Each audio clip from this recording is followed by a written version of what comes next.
Gabi ng Misteryo.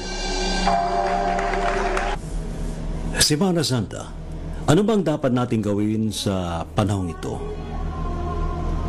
Karamihan ay nagdarasal. Ang iba'y nagtutungo sa mga simbahan. Iba naman nagtutungo sa mga sagradong mga lugar. Ano mga sagradong lugar ang maaaring puntahan kapag Holy Week o Semana Santa?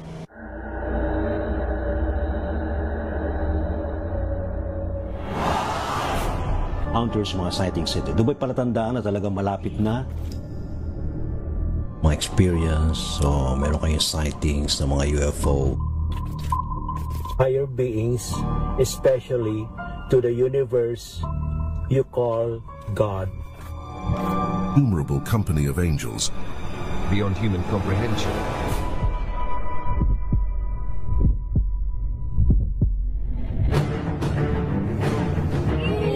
Us.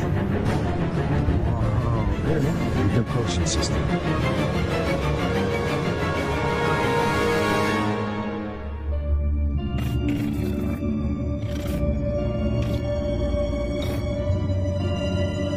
Mga kamisteryo, ngayong gabi ito pag-usapan natin tungkol sa Semana Santa. Ano bang mga sagradong mga lugar ang maaaring puntahan natin sa panahong ito? At anong dapat natin gawin sa mga sagradong lugar na ito? Maaaring ito ay simbahan, mga templo, mga sagradong mga bundok tulad ng Banahaw, sagradong mga lugar tulad ng Ciudad Verdadero, at iba't iba pang mga may tuturing nating banal na mga lugar na pwedeng tayo'y magmeditasyon, magdasal, magtika, magnilay-nilay ngayong panahong ito ng Semana Santa. May mga panauhin tayo sa gabing ito na magbibigay sa atin ng mga impormasyon, ano dapat nating gawin, ano mga lugar ang maaaring puntahan, hindi lang dito sa Pilipinas, kundi maging sa ibang mga bansa. Ano mga sagradong lugar ang pwedeng puntahan, lalo na sa Pilipinas, at maging sa iba pang mga lugar sa ibayong dagat. Magandang araw po sa lahat ng mga kamisteryo ni Ray Sibayan. Dr. Jo Villasano po itong muli. Inaanyayahan ko po kayo sa programang Gabi ng Misteryo, alas 10 mamayang gabi. Maganda po ang ating talakayan. Ito ay tungkol sa mga sagradong lugar na pwede nating puntahan dito sa Pilipinas at saka sa mga napuntahan ko po sa Russia. Ano ang pakinabang natin kapag tayo ay bumibisita sa mga sagradong lugar na ito? Makinig tayong lahat. See you! Hello everyone, ako nga pala ulit si Nico Chuma, nangungulit at nagbabalik.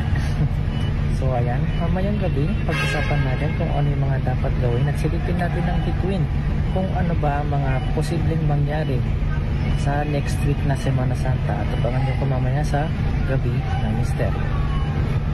Hi guys, this is Luis Aguas. Abangan nyo po ako mamayang gabi alas 10 ng gabi sa DZRH. Sa Gabi ng Misteryo, hosted by Ray Sibayan. Ang ating topic ay ang pagbisita sa mga sagradong lugar sa Semana Santa. See you there! Hello po sa lahat. Isang magandang gabi po. Ako po si Elias Pascasio, isang psychic healer. Iniibitahan ko po kayo na manood ng Gabi ng Misteryo ni Brother Ray Sibayan ngayong Sabado, 10 to 11 p.m. Ang ating mong pag-uusapan ay tungkol sa pagbisita sa mga sagradong lugar ngayong Semana Santa. Thank you po. Namaste. Yati pag-uusapan sa Gabi ng Misteryo, 10 to 11 p.m. sa DZRH. Wala nga absent. See you! Gabi ng Misteryo.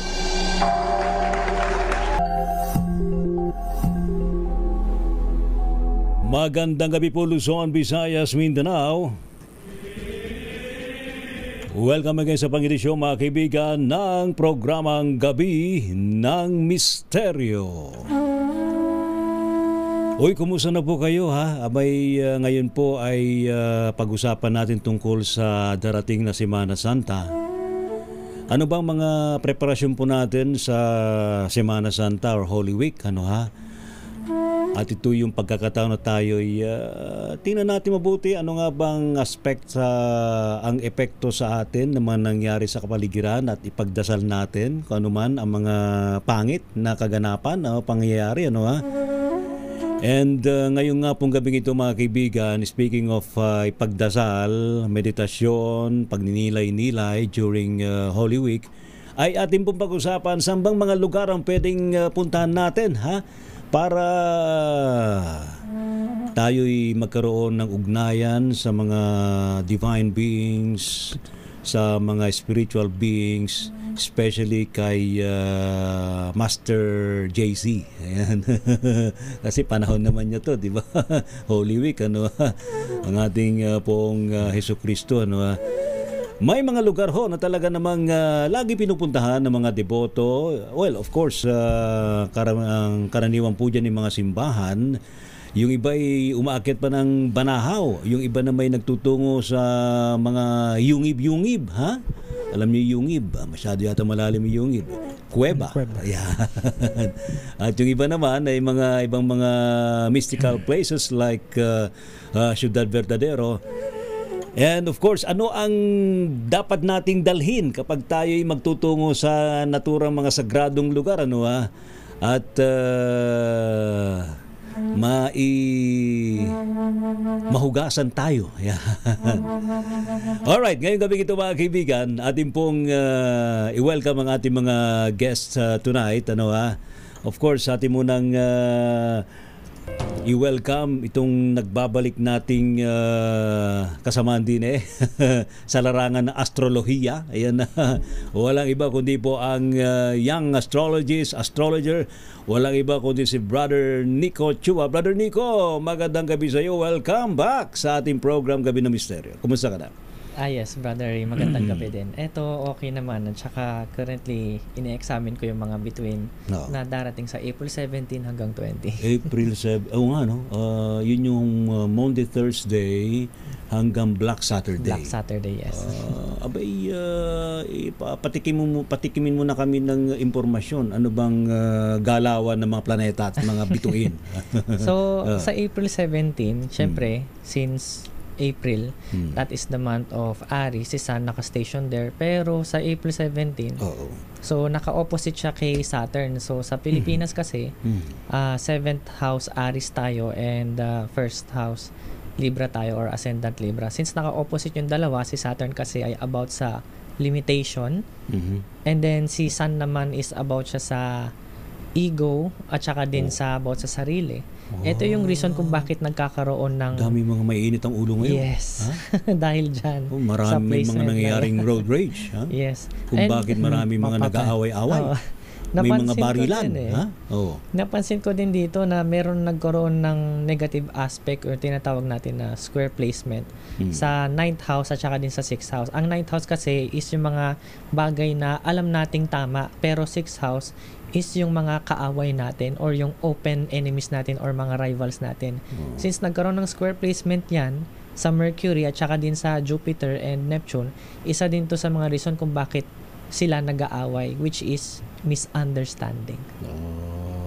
Kahit sino, no? Yes. Sa pamilya, sa kaibigan, kaya din madaming road rage na napapanood. Mga strangers, di ba? Sa kalsada, di ba? Talaga naman, no? Ayan. Mamaya, patikim lang ho yan ni Brother Nico Chua, mga kaibigan. At hindi na makapagtiis ito sa aking harapan, si Brother Elias. Brother Elias, kumusta ka na? Welcome again sa ating program. Gabi ng Misteryo, kumusta ka na? Okay naman po, Sir Ray. Ano yung hindi mo matiis na sasabihin? Yun nga, kasi parang ang dali magalit nga ng mga tao. Oo, mainit na ng ulo ngayon. Ha? Ang init na nga ng panahon, sinasabayan pa ng init ng ulo. Sumasabay pa yung init, ganun din yung ulo. Grabe. Pero no, this is something, this is much deeper, no? Kasi hindi lang yung sa init ng panahon. Ito lang ang binabanggit mo, yung enerhiya nitong mga planeta at mga bituin. May connected na. Talaga. Tsaka itong si Haring Araw, talagang ilang doble, triple ba yung kanyang enerhiya ngayon? Mukhang siya, matindi yung young energy niya, no? Di ba? Sobrang energetic talaga. Oo, talagang sobrang umabot ng 40. Eksplosibo. Umabot ng 40 yung ating degree. Oo, di ba? Grabe naman. Anyway, salamat Brother Elias and Brother Nico. Babalikan ko kayo diyan sa inyong mga impression ngayong mga panahong ito. And of course, sa ating i-welcome ang ating Reiki Master, ang ating, syempre, isa sa mga mentor natin, sa larangan ng metaphysics. Walang iba kundi po si Dr. Joe Bilasano ng Auhay, Philippines. Dr. Joe, welcome again sa ating program, Gabi ng Misteryo, ma'am. Wala pong audio? Ayan. O kung audio? Yan na, okay na. Okay, salamat po. Magandang gabi po sa inyong lahat, Sir Ray, at sa inyong mga manonood sa buong mundo, at sa lahat ng inyong mga guests. Pagpalain po tayo ng ating pong Master JC ng Unconditional Love. Yes, yan. Kasi panahon niya to, Semana Santa, Holy Week, kaya dapat nakatuon sa kanya yung ating pagdarasal, yung paghingi ng alalay sa pang-araw-araw nating buhay. Pero Dr. Joe, ma'am, actually, nandito kayo sa Pilipinas, may pagkakataon na kayo nagpupunta, actually, kayo yung nakapermanente sa Russia. Ano ang difference nung kapag may Semana Santa dito sa Pilipinas compared to other countries like Russia? Ang Russia po ay sumusunod din sa kay Master JC. Kahit Orthodox po sila, ay sinusundan din nila iba-ibang araw lamang, hindi kasabay sa atin dahil Orthodox practice sila. At mas malalim ang kanilang selebrasyon para pagbigyan ng honor ang ating pong Panginoong Hesukristo, dahil doon ko po naramdaman ang enerhiya ng sinatawag natin na unconditional love. Dahil parang seryoso sila, Ray, na sila ay nananalangin. Doon ko po naranasan na pumipila ang mga tao kahit malamig, kahit negative degrees ang temperatura. Talaga. Sila po ay nakapila. Wala pong season, Ray, doon lalo na sa lugar nung pinagdadasalan ko lagi na yung Saint Matrona. Ngayon pong Paska, ang tawag sa kanila, ay ang dami pong mga services araw-araw sa lahat ng mga simbahan nila para gunitain lamang ang ating Panginoong Hesukristo. Talaga yan, sa kabila ng may mga problema sa Europe, talagang ganyan pala ka-religyoso rin ng mga Russian, Dr. Joe. Opo, hindi lamang po sila religyoso kung hindi talagang connected sila o spiritual. Hindi po natin halos mapaniwalaan na sa Moscow lamang ay meron po silang 1,000 na monasteryo at saka mga simbahan. Sa Moscow lang yun, Dr. Joe? Moscow pa lang po yun. Hindi pa doon banggit ang mga old cities nila, mga 2,000 years na mga cities nila. Moscow lamang po yun. Ayun. Pero bukod sa Russia, Dr. Joe, ma'am, saang mga lugar pa ang nakita nyong may talagang sumasabay sila dito sa paggunita ng Semana Santa? Sa mga lahat ng napuntahan ko na lugar sa buong mundo, sa Australia, sa US, Canada, sa Asia, doon ko lang po naramdaman na sumusunod sila sa celebration ni Jesus Christ. Sa Singapore din po, dahil respetado ang lahat ng mga relihiyon, ay meron din po akong na-experience na paggunita nila sa Panginoong Hesukristo. Singapore po. Singapore yan, Ayan. Ayan, Dr. Joe, babalikan kita sa mga lugar na sagrado na pinupuntahan. Pero karaniwan dito, Dr. Joe, mga mga simbahan, Of course, sa ibang mga bansa like Singapore and Taiwan and other Asian countries, may mga templo, di ba, na pwedeng puntahan din kahit na Holy Week or Semana Santa, nagpupunta rin yung mga tao dyan. Maraming salamat, Ma'am Joe. At namang welcome ang ating isa pang guest tonight, mga kaibigan, si Brother Arvin Capasilio. Brother Arvin, kumusta ka na? Magandang gabi sa iyo. Yes, Brother Ray. Magandang gabi po sa inyo. Magandang gabi po sa lahat ng mga nakikinig natin. Naka-ready ka na? Nakita niyo naman po itong kapawa ko. Palaspas. Yun Hindi ko po pinopromote, pero lalo ko na po sa mga magsisimba po bukas, Ito na po, bumili na po kayo ngayong gabi. Nakita ko lang po dyan sa may kanto, binibenta. Sabi ko, tama-tama may pakita at may paalala sa mga makikinig at manonood po sa atin. Good. Bumili na po tayo. Ngayon, kung sagradong lugar po pag-uusapan natin ngayon, magandang usapan po ito kasi meron po talaga mga sagradong lugar na given na eh. Nandyan na po halimbawa yung Mount Banahaw, nandyan po halimbawa yung simbahan ng Antipolo na nilalakad po namin nung kabataan ko magmula bahay namin hanggang dyan. Nandyan din po yung mga simbahan dyan sa Maynila. Huwag po natin kalimutan yung mga given na yan, nandyan na yan. Pero yung sagradong lugar na para sa'yo, yung nasa puso mo. Halimbawa po, meron kang isang chapel na dito ka nagdadasal kung may problema ka, considered na sagrado na yun para sa'yo. Doon ka magpunta ngayong Semana Santa. Yung iba naman po, uuwi ng probinsya, pupuntahan po yung mga gupat kasi tahimik po doon. Para sa kanila po, sagrado na po yun. Doon po sila magingilay-ngilay, doon po sila magme-meditate, doon po sila babalik sa kanilang mga sarili. Kaya samantalahin po natin itong panahon na to, ika nga, ito yung paborito ng mga empleyado eh. Sapagkat makakasama mo ng long weekend ang pamilya mo, ay teka nga ho pala, bibigyan ho natin ng panahon ng Panginoon natin. Bibigyan din po natin ng panahon ang ating mga mahal sa buhay na makakasama natin. Bibigyan ka namin ng enerhiya para magandang wifi. Huwag po natin kalimutan. At balikan, magdasal sa Panginoon, yun po. Ayan. Medyo paputol-putol lang kanina, Brother Arvin. Pero magandang ano yan, no? Yung pinakita mong palaspas. Malalaman din natin sa ating mga guests, ano nga ba ang usage ng palaspas? At totoo ba yung mga paniniwala ng palaspas ay banal? Ayan, pag-usapan din natin yan, Brother Arvin. And of course, yung mga sinakulo, di ba? Yung mga, di ba, Brother Elias? Yung tradition po. Yung tradition, sa may area ng Pampanga, Tarlac. Di ba nakita ka na rin yun, Brother Nico? Yes. Yung hinahato pa yung sarili na, aray! Diba? Pero may tinanong pa ako niyan eh. Sabi ko, Brad, hindi ka ba nasasaktan? May sakit to pero iniaalay ko po sa debosyon ko sa Poong Jesucristo itong ganitong nararamdaman ko. Saka sa bawat hataw daw niya, nagdarasal siya at meron siyang iniaalay. Parang siguro, I think mostly dyan mga mga sandali lang, sino yung sumingit? Mostly dyan mga mga tawag dito, yung mga may sakit. Lalo sa family, kaya nagkakaroon sila ng ganong mga debosyon. Yun, ha? Alright, of course, let's welcome yung ating mga nakatutok sa ating Gabi ng Misteryo. Si Ryan Villa, magandang gabi sa iyo. Si Sly Sayer. Sly Sayer, how are you? Don Cedro, bakit naman saka na ho yung yung mga vote straight Paul Salaman, kayo naman talaga hindi na kayo na saka na muna yung yung election si Paul Salamanuel, magandang gabi sa iyo Paul. Zenny Lubigas Jose, maging si Jericho Ferrer, kumusta ka na? Mapagpalang gabi din sa iyo. Upcome movie. Ayan, present, walang absent. Tama, dapat nandito tayo, walang absent.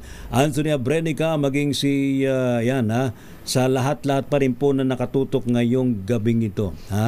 Si Dimitri Silvestre, present din si Dimitri Silvestre. Yung kanyang pangalan parang Russian name, Dimitri. Roger Dulay, magandang gabi sa iyo. And of course, dito nga, pinag-uusapan natin mga sagradong lugar. Ngayon, tanungin natin mga guests tonight, si Brother Elias. Anong mga lugar ang napuntahan mong sagrado tuwing Semana Santa? Yung pinakita ko, yung isang balon doon sa San Pedro. Okay. Iba yung tubig doon pagka nagdadasal ka, bago ka pumunta doon sa tubig, pupunta ka muna doon sa simbahan. Oo. Iba yung nakita ko si Papa Jesus doon, or si Jesus Christ, yung kanyang Santo Sepulcro na nakahiga. Pagka talagang devoted ka, siguro kailangan i-feel mo talaga yung energy iba, para kang umuuga doon sa loob ng simbahan Tapos pag nagdadasal ka, kailangan siguro sa atin, lalo na ngayong Semana Santa, ilagay natin sa puso natin na tayo ay lalang niya. So mapipil mo yung awat, parang napifeel mo yung merong feeling na parang naiiyak ka. Pagka nandun ka sa lugar na yun, tapos pagkatapos mo magsimba, pupunta ka naman dun sa may tabi lang nun, meron dun balon. Okay. Ano tong balon na to? Napapaligiran ba to ng ano ba to, nasa loob ba to ng monasteryo, templo, simbahan? Sa may labas siya. Ang kwento kasi nun, yung Santo Sepulcro na napulot, doon siya sa may ilog. Kung saan siya napulot, doon ano sabi mo? Santo Sepulcro, yung nakahiga. Santo Sepulcro. Yung nakahiga si Jesus Christ. Yung palang tawag doon, no? Santo Sepulcro. Yung meron din yun sa Quiapo, pero doon kasi parang Quiapo din siya. Pag Friday, ganun din ang debosyon, maraming tao. Tapos pag pumunta ka doon sa balon, malamig yung tubig, iniinom siya eh. Ang kwento doon, yung Santo Sepulcro, doon nga napulot. Doon din siya nagpalagay ng kanyang balon. Doon ilinagay yung balon. Tapos ang kwento nung caretaker doon, every Holy Week, marami daw nagdadasal doon ng mga manggagamot. So, ipapatry natin na ipakita. RHCB, pakita nga natin yung balon na yan. Yan, na-forward ko na yung yung picture. So, ano pang ano doon? Meron naman, yun kasi, pag yung balon na yun, marami daw gumaling doon. So healing well siya? Para siyang grotto. Okay. So, talagang dinadayo yun, marami, may mga sakit. Kaya naging misteryoso yung lugar na yun. Kaya ang tao doon, hindi mo talaga siya dayuhin. Napakadami ng tao pumupunta doon. Lalo na Friday. Parang balon ng Santo Sepulcro. Ang tawag doon, Lolo Uweng. Lolo Uweng. Sino yung Lolo Uweng? Siya si Papa Jesus. Ang tawag sa kanya. Lolo Uweng. Ayan, pinapakita na ng TV natin. So yan yun. Ayan yung balon. Yan. Nagpupunta ako dyan, lalo na pag mahal na araw. Tapos yung tubig, pwede ka magdala eh. Ang kagandahan dito, kahit summer, hindi siya natutuyo. Hindi natutuyo? Hindi natutuyo. Sandali, una-una, saang lugar mismo to? San Pedro. San Pedro, Laguna. Ayan, marami rin mga lugar dyan sa Laguna na. Di ba umuwi ka rin ng Laguna? Yes, pero more on sa Batangas. Sa Batangas ba walang mga actually, ano bang mga sagradong lugar sa Batangas? Si Padre Pio. Padre Pio. Andi sa Batangas, sa Pablo naman yan. Laguna din, pero yung San Pablo Church, very yun, in history, parang mayroon ding miraculous din yun. Maganda din po doon. San Pablo Church. Anong mga lugar na rin nang napuntahan mo, Brother Nico?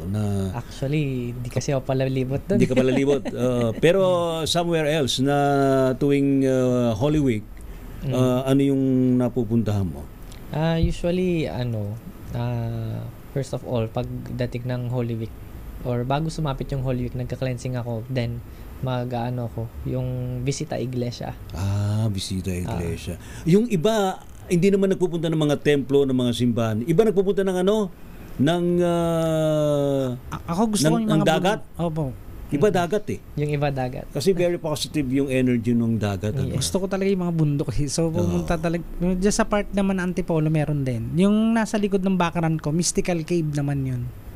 Sandali, hindi ko nakita yun. Yung likod ng background ko nung... Actually, napasok ko na rin yung Mystical Cave na yun sa Antipolo. Sa Antipolo. Yung entrada nung Mystical Cave, ang sikip. Ang kipot. Ang kipot. Pero pagpasok mo, ang luwag sa loob. Ang luwag, tama po. Di ba? Yan yun sa may I don't know kung napunta na rin to ni Dr. Joe, yung lugar na yan sa may Antipolo. Ma'am Joe, napunta nyo na ba to? Yung Mystical Cave sa Antipolo? Mystical Cave, hindi ko po maalala kung anong cave yung napuntahan ko. Meron yan kasi dati. Yung meron po akong area dyan na napuntahang isang miracle site. Oo. Kasi meron dyan nung panahon ni dun sa Inner Mind Association of the Philippines ni Professor Jimmy Licauco. Yung grupo na yan, kasama rin ko na nagpunta dyan. Yung Mystical Cave talaga napuntahan. Ang kipot nung nung entrada, pero pagpasok mo, wow, sabi ko dito, parang kasya rito ang bumbero. May mga image doon na nag-appear eh. Talaga. Mas meron pa isang lugar sa part din Antipolo. White Cross naman tawag doon. Antipolo rin to. White Hindi Cross. ko lang na-send yung picture eh. Ganon din. Meron din siyang parang aakyat ka. na may Station of the Cross din. Uy, sabi ni Beth Gray, alam ko yan, sa may San Pedro Laguna, tawag dyan, Lolo Oweng. Abay, may magagamot dyan, dinadayo yan at naliligo ang tao dyan. Ayan ba, salamat Beth Gray, Si Dimitri Silvestre, Dimitri, meron bang dyan sa mga lugar na pinupuntahan mo? Meron ka bang napuntang mga sagrado mga lugar? Especially sa may Dubai. Ayan. Ay, salamat sa mga nagsishare sa atin. Ayan. Anyway, mga kaibigan, tonight, ating tawagan isa pa nating guest. Humabot. Hindi ko naisan yung Zoom link.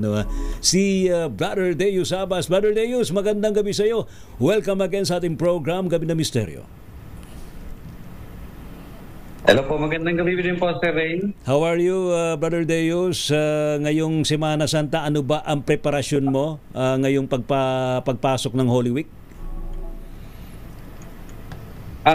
Sa akin kasi, Sir Ray, meron akong ginagawang prayer, no? Usually, ang pinaka big event ko is Friday, no? After death ni Jesus Christ, dyan po ako salutation to the Supreme Dark. Yan po ang aking isa sa mga big event every once a year. Tapos, sa mga members ko, diyan kami nagbabasbas ng protection nila. Ano pa to, Brother Deus? Ito ba'y tungkol sa mga anting-anting o agimat? Hindi naman, Sir Ray. Part pa rin to ng kaaralan ukol kay Jesus Christ. Pero from Old Testament kasi ang aking mga kaaralan, so mostly from Old Testament ako nag-base ng aking kaaralan. So, nag-aano pa rin kami, nag-chant pa rin kami about chanting kay Jesus Christ, no? Usually, dati may ginawa kami na mula Monday hanggang Sunday. Chanting namin yun. Ayun, naku. Pero ano to, no? Very familiar yung ganyan, no? Pag tuwing Biyernes Santo, nagkakaroon pa nga ng testing ng mga anting-anting sa Cavite. Nakasaksi ka na ba noon, Brother Elias? Sa amin sa Rizal po, yung tita ko. Si Brother Deus, nakasaksi ka na rin ba yon? Yung tinetesting yung mga gamit na tawag nila? Binabaril. Opo. Paano yung nasaksihan mo? Nakatesting na po ako at saka isa po ako sa nagtesting din ng gamit. Anong ginawa? Nagpabaril ng gamit. Nagpabaril? Ano, tumagos ba yung bala doon sa anting-anting? Opo. Tumagos? Yung ko kasi, yung pinabaril ko kasi, Sir Ray, ay pangalan po ng Diyos na nasa noon ni Moises. So, yun ang aking pinabaril, hindi tinamaan ng bala. So umiwas yung bala doon sa mismong gamit. Brother Deus. Ano paliwanag mo rito pag ganun umiiwas yung bala kapag binaril sa anting-anting o gamit, Brother Deus? Sa aming paniniwala kasi, Ray, meron tayong tinatawag na kabal at saka matinding poder. So, pag sa ganun po, meron siyang tagaliwas, no? May natural siyang tagaliwas sa mga any kind of object na talagang sharp object and tulad niyan sa barel at saka sa patalim. So, siya po nagbibigay ng protection, total protection. Kasi doon sa aming paniniwala kasi when it comes to the name of God, the name of God itself has power and great protection to everyone na nag-i-invoke nito sa pangalan nito at sumasamba at kumikilala. Ayun. Ayan, na-segue lang ho yun sa tungkol dyan sa anting-anting agimat. Pero going back to our main topic tonight, ating balikan si Ma'am Jo. Dr. Jo, muli magandang gabi po sa inyo. Ma'am Jo, anong mga... Magandang gabi sa inyong lahat. Anong mga lugar ang inyong recommended na pwedeng puntahan, mga sacred places na pwedeng puntahan ngayong Semana Santa? Dito po sa Pilipinas, Sir Ray, yes, ma'am, ay meron po tayong itong Mount Banahaw. Babalik po tayo doon. Nakapunta na tayo. Dahil kompleto po dito ang enerhiya ng lahat ng elemento. At yung syudad, nagampanan na po natin, napuntahan na natin dahil nandoon din po ang enerhiya ng ating mga Galactic Brothers. At meron po tayong mga simbahan dito, Ray, sa Metro Manila na sinukat ko ang enerhiya nila ay maganda para sa ating healing. Sige nga. Yung pong transmuting energy, mga miracle na mga request natin. Isa po dito ay ang prayer room ng Quiapo Church. Transmuting energy po at napakalakas ng unconditional love para sa mga humihiling po ng kagalingan. At meron din po ang Father Pio Chapel sa Eastwood area, sa Quezon City. At ito pong ating Mother of Perpetual Help sa Baclaran. At yung Lipa City, meron po sila na itong miracle site noong araw 40 years ago para po sa Lady Mediatrix. Napakalakas din po doon. At sa ibang regions po, siyempre yung ating pong Niño sa Cebu at ang ating pong Lady of Piat doon sa Isabela. At ito pong Peña Francia sa Bicol Region. At ito pong Lady of Manawag.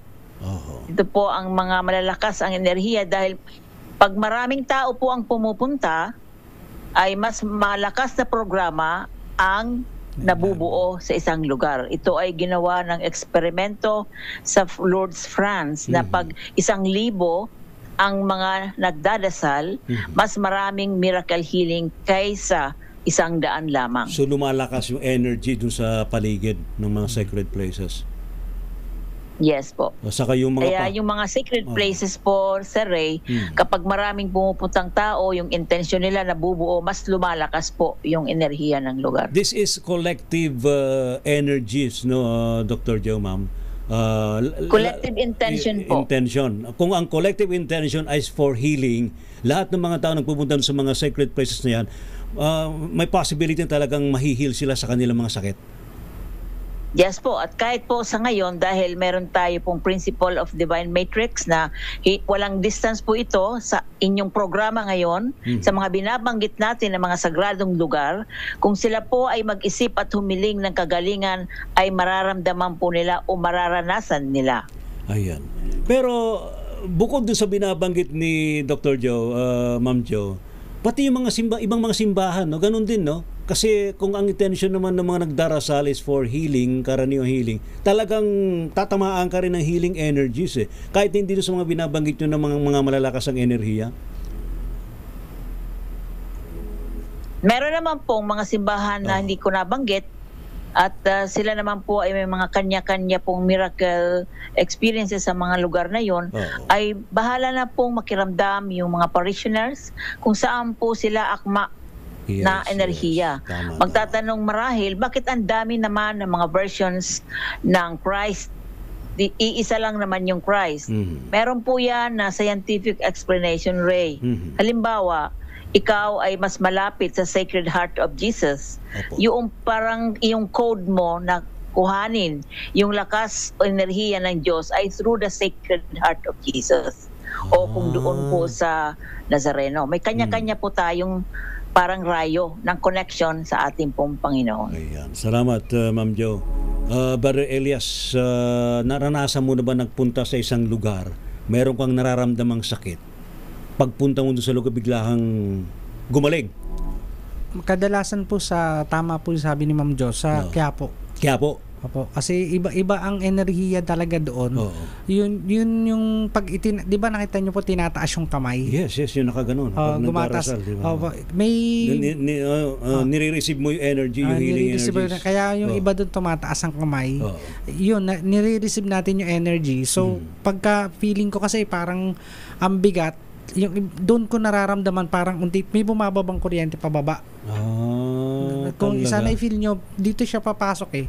Kaya kadalasan pag nakaganon, pumapasok na. Kung very sensitive ka, kahit naman hindi ka sensitive, basta i-feel mo lang, mararamdaman mo yung current na yun, yung energy na yun. Pag masakit ulo mo, masakit yung katawan mo, i-feel mo yung energy. Tama naman yung sinabi ni Ma'am Jo.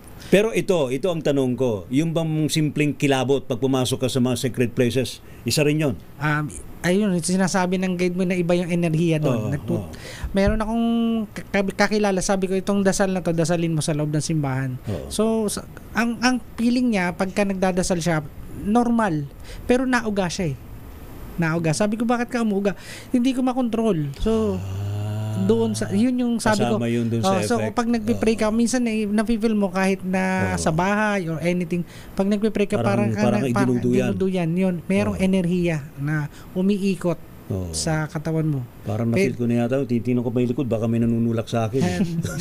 Depende kung healing yung intention or something, may problema. Kaya marami. Hindi naman healing. Iba may problema sa pamilya, problema sa personal. Yan. Si Brother Arvin tanungin nga natin. Brother Arvin, muli magandang gabi sa iyo. Ikaw ba, Brother Arvin, gano'n din, itatanong ko rin sa iyo, tinanong ko kay Brother Elias, mayroon ka bang napunta na isang sagradong lugar, tapos kasi matindi intensyon mo naggumaling, naniniwala kang gagaling ka, pag nakapasok ka doon, nakapunta ka doon, nangyari ba sa iyo, Brother Arvin? Yes, so nangyari po sa akin yan. Saan lugar? Nung pagka nagbibisita iglesia po kasi kami, hindi lang minsan 7 simbahan hanggat malakas ka, puntahan mo ngayon. Minsan nandyan yung parang nilalagnat eh. Sinabi nga ako sa atin, di ba, pagka nilalagnat ka, magsimba ka, ganun din po yun. May napuntahan mo ako dyan eh, na yung bang tipong sa dami ng taong nakapaligid na nagpupunta na ang sasaya, positive ang energy, nahahawa po kayo eh. May nararamdaman ako akong lagnat nun. Magugulat ako pag uwi ko, wala na. Pagising ko ng umaga, masiglang-masigla na po ako. Yan po ay dahil sa mga taong nakakasabay po natin habang naglalakad po tuwing Semana Santa, lalo na po dyan sa may Maynila, yung mga simbahan po dyan ng Quiapo, ng Santa Cruz, ng Binondo, nandiyan po sa may Loreto, iba-iba po. Naranasan ko po kasi na lumakad po dyan, na sabay-sabay kasama yung mga tao na napaka-excited ho nilang hindi lang makapasyal, talagang magdasal. At nahahawa po kayo sa excitement nila, nahahawa po kayo sa saya nila. So, pag na-absorb nyo ho yan, lumalakas po ang katawan nyo. Yes, naranasan ko not only there, maging po nung bata ako doon sa may Antipolo.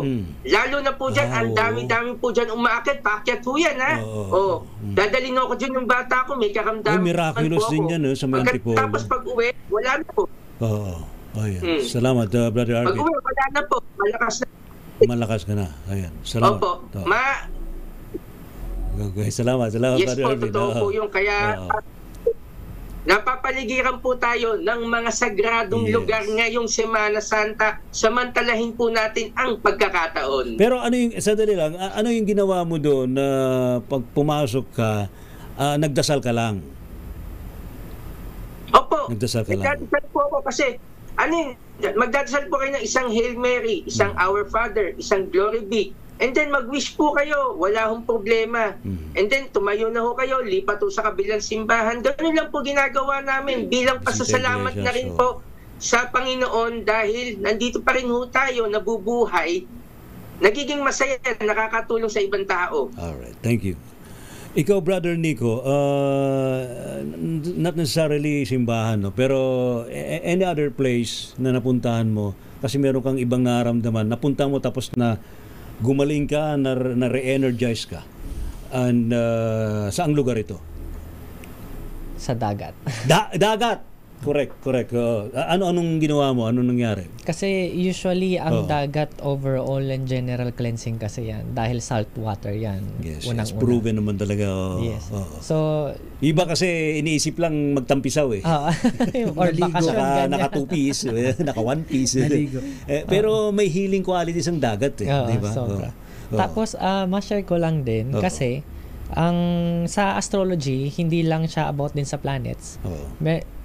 Each day, bawat araw, pati buwan, may kanya-kanyang angels na naka-assign dyan na tinalagaan ng Diyos. Okay. So, ang gusto ko sana i-share is yung si Angel Lelahel. Angel Lelahel. Yes, ito siyang angel. Ito. Lelahel. Yan. So, si Lelahel, parang 4 yung pakpak niya. About siya ang ibig sabihin ng pangalan niya, the praiseworthy God. Yes. So, ang gift ni Lelahel is about siya sa light of understanding, acquires knowledge, and cures illness. Nagpapagaling siya ng sakit. Ano pangalan? Lelahel. Angel Lelahel. Yes. Ang governing day kasi niya, astrologically, is April 14 to 18. So, ibig sabihin, since April 14 pa, binabana ni God yung blessing ng curing illness. Hanggang 18. Ah, talaga? Yes. From April 14 to 18. To 18? Yes. Hanggang Good Friday? Yes, kasi astrologically, si Angel Lalahel, about siya sa spirit signifies ng light of understanding. Based yan sa astrology, ah? Yes. Parang nangilabot ako. Ito si Angel Lalahel. Ang pangalawa naman ay si Angel Akaya. Angel Akaya. Yes, ito naman si Angel Akaya, the forbearing God. About siya sa patience, reveal secrets of the nature. So pag sinabi niyang reveal secrets of the natures, dito lumalabas yung mga lugar na sagrado at saka yung mga lugar na hindi dapat bisitahin. Walang particular day yan? Walang particular day siya. Pero usually, si Akaya, ang pinaka-ruling or rulership day niya, astrologically, ay April 19 to 23. Black Saturday. Yes. Lagpas na siya ng Holy Week hanggang 23. Kaya hindi ako nabigla doon sa sinabi ni Brother Deus na Good Friday, which is April 18. Doon nila ginagabay at saka nagbe-bless ng protection and curing of illness din. Dahil dyan? Yes. Kay Angel Lalahel. Ito naman si Angel Akaya. Saka si Angel Akaya. Oy, mga angelic beings, baba nga kayo dito. Magbigay nga kayo ng mensahe. Marami naman tayo mga channels dito, no. So ano pa Brother Nico? So sino pang anghel ang tatawagan natin? So, lumalamig yun dito. Ako nga. Parang sa paligid na yata eh. Dito lang sa part na to. Nagbababaan na yata. So ayan, pwede rin natin tawagan si Angel Sahaya or Seheya. Actually, pinalabas siya sa GMA 7. So, ibig sabihin ng Sahaya, mismong name niya is God who took evil. Kaya nga doon sa programa ng GMA 7, ang powers ni Sahaya is magpagaling. So, pwede rin natin siyang tawagan para... Ang evil kasi nagbibigay ng sakit. Exactly. Di ba? So, kapag tinanggal mo yung evil dun sa may sakit, pati yung sakit mawawala. Gagaling at gagaling. Yes. So, ang tatawagan mo si Angel... Sahaya. Angel Sahaya, ha? Maraming mga mainit ang ulo ngayon. Tanggalin ang init ng ulo. Tanggalin ang init ng ulo para maiwasan ang gulo. Ayan, ha? Uy, gumagumanda ang energy ngayon. Nabanggit mo yung mga angelic beings. Uy, welcome angelic beings. Kung nandiyan po kayo sa paligid, maraming salamat. Pagpalain po ninyo ang buong sambayan ng Pilipino at ang buong mundo. Ayan, Brother Elias, anong feeling mo? Pag tinatawag niya yung pangalan, kasi iba sila eh. Pag tinatawag, dito sa part na to, iba yung sensitive kasi talaga ako. Pagka like yung tayong magkakasama, na-feel ko yung energy ganun. Sensitive kasi talaga ako pagka mga ganyan eh. So tatlong klase hindi ko maintindihan, iba't ibang sensation dito sa part na to. Talaga. Ako yung buong paligid eh. Para kang although nasa aircon tayo, pero iba yung energy. Mas nagliwanag nga. May comfortable energy. Parang may plus dito, parang malamig siya na iba. Tapos tatlong pagbanggit niya ng dalawang pangalan. Abay, yung mga nakikinig nanonood ngayon, abay pati rin kayo kasama na rito sa pagpapala at basbas ng mga angelic beings, ano ha? Ayan lalo na si Kaleo Habares na nakatutok din ngayon. Magandang gabi po sa inyo, Gabi ng Misteryo, watching from Puerto Princesa City, Palawan. Kaya dapat walang a-absent sa ating programa. para nababasbasan. Ralph Eugene Villarama, magandang gabi sa iyo. Kumusta ka na mula sa Barangay Pantubig, San Rafael, Bulacan. Ayan, God bless you all, sabi niya. Si John Aldrin Carmanuel, good evening po, tuwing Semana Santa po. Nakaugalian ko na po ang sumama sa prosesyon ng salubong tuwing Pasko ng Pagkabuhay. Sa madaling araw, sinasadula sa araw ng Pasko ng pagkikita ni na Poong Jesucristo at Birheng Maria. Ayan. Ria Soto, magandang gabi din sa iyo. Si Mundo Mac, ayan, magandang misteryoso world. Ayan, Paring Ray, naka-eyeball na ako ng Diablo. Bah! Talaga? Sana naman ngayong nag-alburutong Bulkang Kanlaon makakapagmuni-muni naman ng Makapagmuni-muni din ako kay maalamat na sota ng bulkan. Aba, ibang klase ka rin pala, Mundo Mac. Huwag ka makipag-eyeball na, ha? Ayan. Anyway, Brother Deus, sa binabanggit ni Brother Nico yung tuwing Biyernes tungkol nga sa pagbabasbas, pagpapala, nag-i-invoke kayo ng mga angelic beings, mga divine beings when you do this one, itong mga ritual na to? Wala kang audio, Brother Deus. 72 names of God ang binabanggit niya, pero nasa part siya ng 72 angels. Yes. So usually 72 angels yung binabanggit ni Nico kanina. Mm-hmm. So tama naman yung mga binabanggit niya, that is high-ranking angels po yan. Sa aking kaaralan, mas mataas pa yan sa archangels, sa 7 archangels, kasi yan po ang angels ng Ama. So yun po ang dinadasal namin. Ginagamit ko po yan kasi isa po ako sa Kabbalist din na gumagamit niyan, at yan po ay kasama po yan sa mga binabanggit. Lalo na yung meron kaming dinadasal din na for healing, kasama po yan sila. So sa Kabbalistic practice to, no? Yes po. And mga Gnostics, tama? Mga Gnosticism, tama ba yun? Pero mostly po sa sa Kabbalah po yan. Kabbalah ay isa ni Kabbalah. So yun, basta nag-aaral ng mga Kabbalist, o di kaya yung mga nag-aaral din po ng kasi usually rampant na kasi ngayon ang aral ng 72 angels, ng names of God, pero may mga sekreto kasi dyan na hindi ni-reveal sa mga books and even sa internet. So yung mga nakaka-invoke niyan, swerte po sila, no, lalo na pag binabanggit lang yung pangalan niyan at dumating na yung presence ng tulad ng angel na yan, they are gifted po. Ang galing mo talaga, Brother. They are connected. Siguro sabi nung spirit guide ni Brother Nico na angelic being, abay banggitin mo yung mga angelic beings yan na bigla magdadatingan. Mukhang nagdatingan nga. Ayan. Pero pag ganitong may mga nag-i-invoke ng mga angelic beings, talagang nararamdaman mo rin enerhiya, no, Brother Deus? Yes po. Kasi po natutuwa rin po kasi sila na sila po ay naaalala at merong tumatawag din sa kanila. Kasi sila, naghihintay lang po talaga sila. Yes. All the angels are waiting for the call of the humanity. Ayan. Sa lahat ng mga taong naniniwala at nananampalataya sa Ama at sa Anak at sa Espiritu Santo. Sabi nga nila, kung hindi ka naman mag-wish, hindi ka hihingi, abay walang darating. Pero kapag mag-wish ka at meron kang kahilingan, darating at darating sila. Ayan, Brother Deus, maraming salamat. Yes po. Maraming salamat sa iyo. Balikan ko lang si Ma'am Jo. No? Ma'am Jo, based na rin sa ating talakay ngayong gabing ito, although yung Semana Santa or Holy Week talagang nakafocus tayo sa turo ng Biblia, especially New Testament. Pero lumalabas na pati mga katuruan, mga ancient times, mga sinaunang mga katuruan, talagang very powerful and effective pa rin, especially pag pinapractice natin sa Semana Santa or Holy Week. Dr. Jo.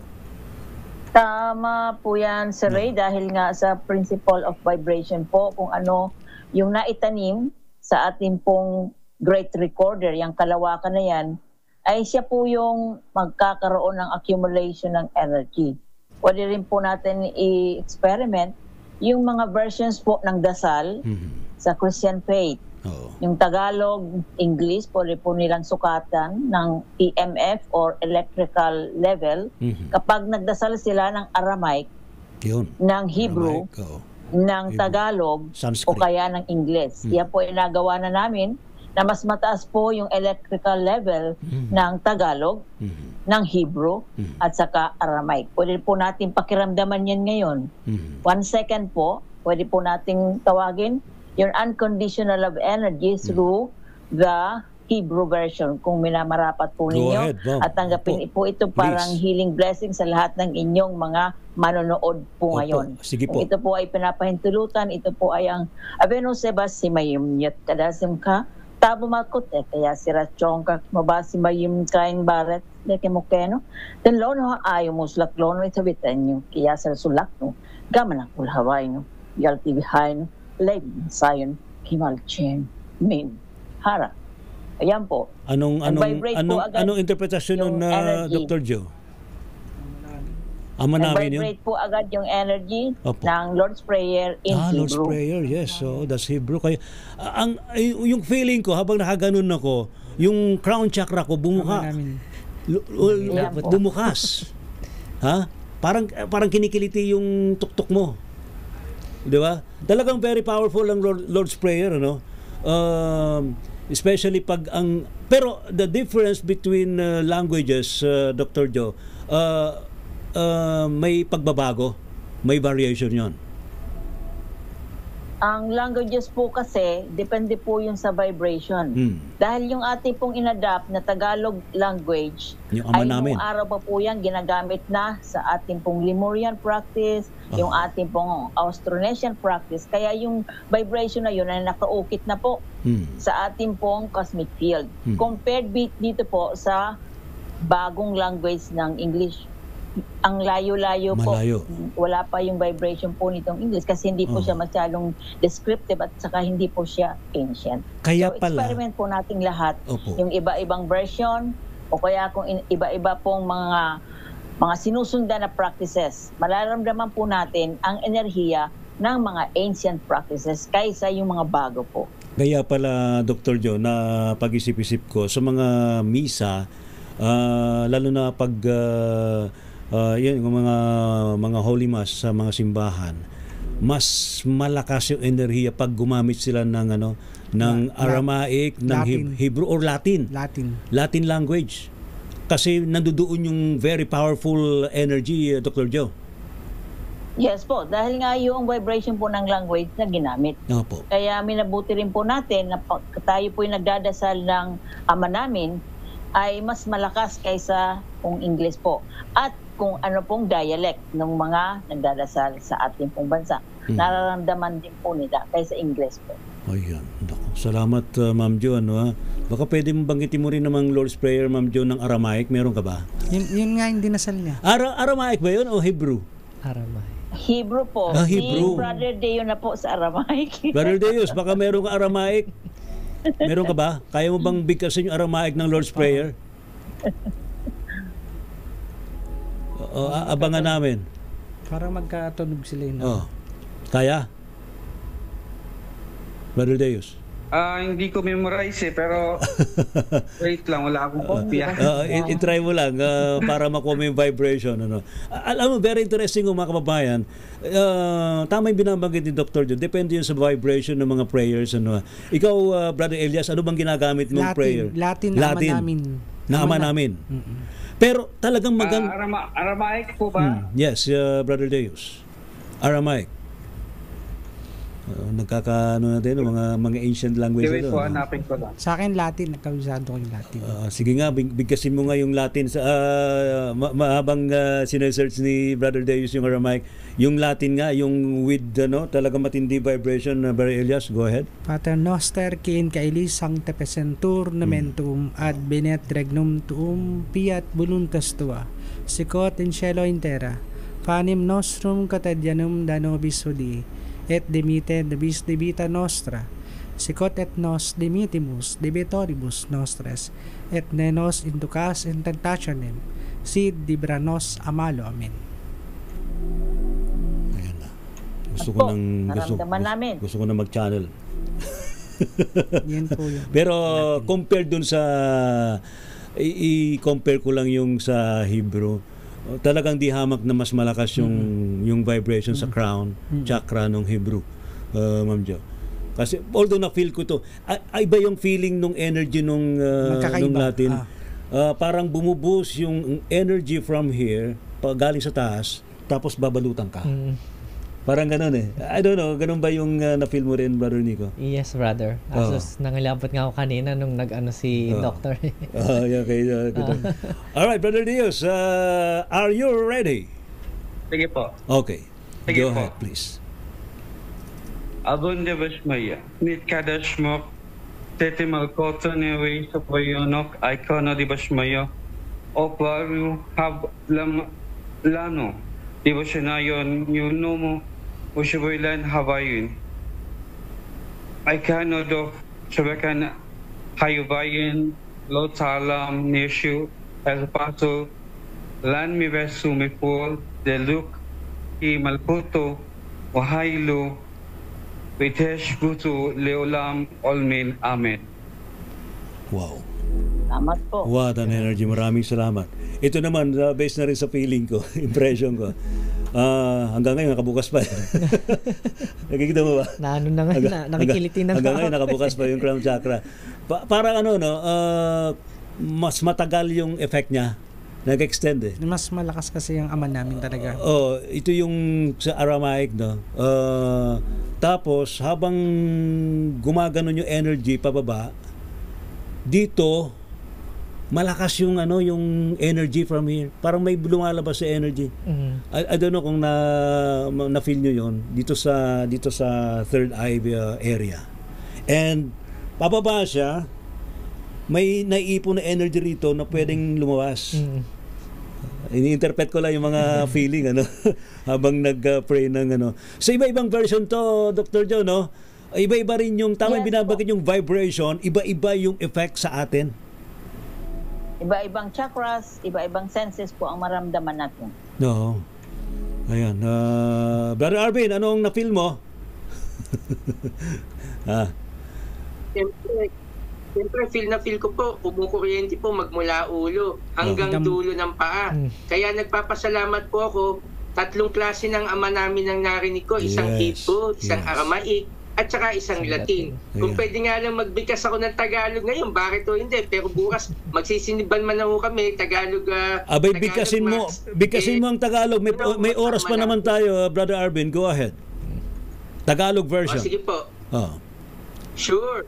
Go ahead. Ama namin, sumasalamat ka, sambahin ang ngalan mo, mapasa amin ang kaharian mo, sundin ang loob mo dito sa lupa para na sa langit. Bigyan nyo kami ng aming kakanin sa araw-araw at patawarin mo kami sa aming mga sala para ng pagpapatawad namin sa nagkakasala sa amin at huwag mo kami ipahintulo sa tukso at iadya mo kami sa lahat ng masama. Amen. Alright. Ano yung feeling, Brother Nico? Grabe. Thank you. Parang madami na akong layer na coated na. may mga body armor na tayo. No? Parang mas lumamig ako dito. Triple no? Kumakapal yung may siya. Ito yung feeling no. Habang nibibigkas, parang may light na pumipintig dito sa crown chakra. Then parang nag-vibrate siyang gumaganon. Pakapal ng pakapal. Pakapal ng pakapal. Habang binibigkas yung ama namin. Dr. Joe, tama ba yung mga interpretasyon na ganon? Magkakaiba, no? Dahil kung mapansin niyo po, Sir Ray, yung pong ating pong version ng ama namin, marami pong sound ng na yun po ang sound ng cosmos at saka ng ating pong planeta. Kaya mas malakas po yung creative energy ng Tagalog version dahil sa namin, sound. Aman namin. Suma sa langit ka. Marami po yung Pati rin sa Aramaic Bashmaya. Parang yung sa mga sa Hindu belief yung Pero Dr. Joe, yung the word tama to, no? Ito yung language of the universe, tama ba? Kapag binigkas mo yun? Yes po, the sound of the cosmic field po or sound ng God. Yes. And the create. Kahit tayo po, we can experiment yung tenga natin, ilagay natin sa lupa, yung pong ating mararamdaman. Ayan. Sabi ni Voiceless Whisper sa Aramaic, parang helmet yung bagsak ng energy, very dense, it goes down sa buong body. Ayan. Yes. Kasi ang Aramaic, yan yung pinaka-first language ni Master JC. Bago siya na-translate into Hebrew and then naging Latin. Okay. Naku, papaalam na tayo. Pero maraming sa lahat ng mga divine beings, sa mga unang-una kay Master Jesus Christ, sa lahat ng mga santo, sa lahat ng mga angelic beings, divine beings, galactic beings, talagang nagbigay ng suporta ngayong gabing ito para ma-feel nating lahat ang basbas at enerhiya ng poong lumikha. Ma'am Jo, maraming salamat po sa inyo and thank you so much. Baka meron kayo announcement? Salamat po, Sir Ray. At kinukumbinda ko po lahat. Meron po tayong community ng Healing Through the Lord's Prayer. Pwede po sila mag-aral ng lahat ng version ng Ama namin. Thank you so much, Ma'am Jo. And of course, yung Auhai Philippines, nag-offer pa rin kayo ng class about Reiki healing, right? And other healing techniques. Thank you so much, Dr. Jo. Brother Deus, maraming salamat sa iyo. Saan ka raw pwedeng ma-contact for any SOS help na gusto nilang hilingin? Ayan, mag-PM lang po sila sa akin sa aking FB, Deus Abbas pa rin po. Mag-PM lang po sila at handa naman po akong sumagot pag may signal po ako. Thank you so much, Brother Deus. Ingat ka palagi. Brother Arvin, maraming salamat sa iyo. Salamat sa klase ng Ama namin. Narinig ko po, feel ko. Siya nga po pala, Brother Ray. Gusto ko pong batiin ng anak ko wala signal. Naku, nawawala na naman ang signal. Parit Pasillo dahil nakating po niya. Yun. Ang highlight ko si Ellis din po na nakatapos na rin po nakapag-recognition day. Uy, congratulations. Magandang gabi po kay Romeo Adonis Jr. ng Chicken Expert na matatagpuan po dyan sa May Pag-asa, Mandaluyong City. Thank you so much, Brother Arvin. Brother Elias, muli magandang gabi sa iyo and maraming salamat. Saan ka daw pwedeng makontak for house cleansing and exorcism? Doon na lang po sa aking messenger o kaya sa FB, Elias Pascasio, at sa akin pong YouTube channel, Elias Psychic TV po. Ayan, salamat. May nabati ko lang po yung aking kabiyak, si Liberty Toralba po. Hi, Ma'am Liberty. Magandang gabi po sa inyo. Brother Nico, muli maraming salamat sa iyo. Saan ka raw pwedeng ma-contact for astrology naman? Ha? Ayan, for astrology reading, pwede nila akong ma-contact sa page namin, which is Mystic Way. Mystic Way. Yes. Hindi mistake. Hindi. Mystic Way. Mystic Way. Ayan. Salamat, Brother Nico. Wala ka mong mabatiin? Gusto ko sanang, first of all, pasalamatan ang aking source, which is si God the Father. Ayan. And gusto ko din pasalamatan ng kasama ko ngayon, which is ang aking fiancé, which is si Kate Petalio. Ayan. Hi, Kate. Tsaka din sa mga nanonood sa akin din. Salamat. Brother Nico. Sabi ni Voiceless Whispers, yung Latin medyo direct yung energy. Ang direct na pasok niya is via the third eye. Sa Tagalog version naman, throat and heart chakra ang direction ng energy. Salamat, Cara Cristobal. Thank you sa iyo. Nakatutok ka rin pala si Ria Soto. Yung Hebrew, it's a swift flowing energy. Circular na vertical at circular na horizontal. Salamat po sa matumutok po sa ating gabi ng misteryo.